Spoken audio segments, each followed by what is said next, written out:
Asahan na ang milyong-milyong pasahero na dadagsa sa iba't ibang terminal, paliparan at port area sa bansa. Kaya naman, puspusa na ang paghahandaan ng iba't ibang ahensya ng gobyerno at pribadong sektor.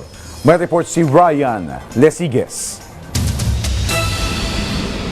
Magpapatupad na ng counterflow ng mga sasakyan ang North Luzon Expressway o NLEX mula ito sa bahagi ng Marilao hanggang sa Balintawak exit. Ayon sa NLEX, araw ng Miyerkules Santo hanggang madaling araw ng Huwebes Santo, magsisimulang dumami ang sasakyan na dadaan sa NLEX palabas ng Metro Manila. Nagpatupad na rin po kami, sir, ng free towing para sa mga class 1 na motorista to the nearest exit para mas mabilis po yung pag-clear natin ng insidente. Suspendido na ang lahat ng road construction sa buong expressway. Sana po maganda rin po sila at i-check nila na nasa tamang kondisyon yung kanilang mga sasakyan at ganoon din po sana na yung po pagdadrive dapat may sapat na pahinga. Ang Department of Public Works and Highways naman o DPWH ipinag-utos na rin ang pagtatanggal sa obstruction sa mga pangunahing kalsada, partikular na sa Maharlika Highway. Pinatigil din muna ng DPWH ang road repairs para maiwasan ang pagpapatupad ng stop-and-go scheme sa mga kalsada. Ang importante is,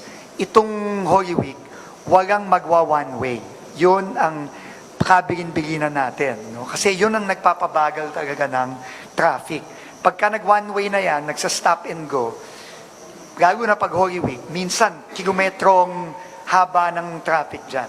And dahil doon, grabe ang konsumo sa gasolina niyan. Sa pagtaya ng DOTR, aabot sa milyong-milyong pasahero ang dadagsa sa iba't ibang terminal, paliparan at port area sa bansa. Ang average natin sa paliparan at insofar as NAIA is concerned, 150,000 per day. NAIA po yan. At basically, ganun din ang balik niya, 150. Ang ating PITX po, they're hoping po, no, from March 28 to hanggang Easter Sunday, they're looking mga 3M daw po, ang foot traffic and the passenger there.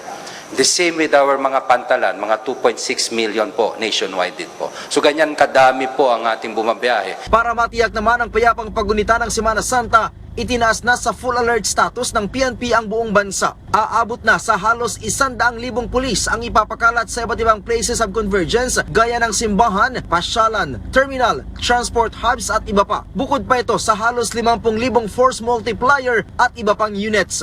Ang trabaho ng PNP is to maintain peace and order. At the same time, ready tayo to respond into dito sa ating emergency responses for public safety. Ryan Lesigues para sa Pambansang TV sa Bagong Pilipinas.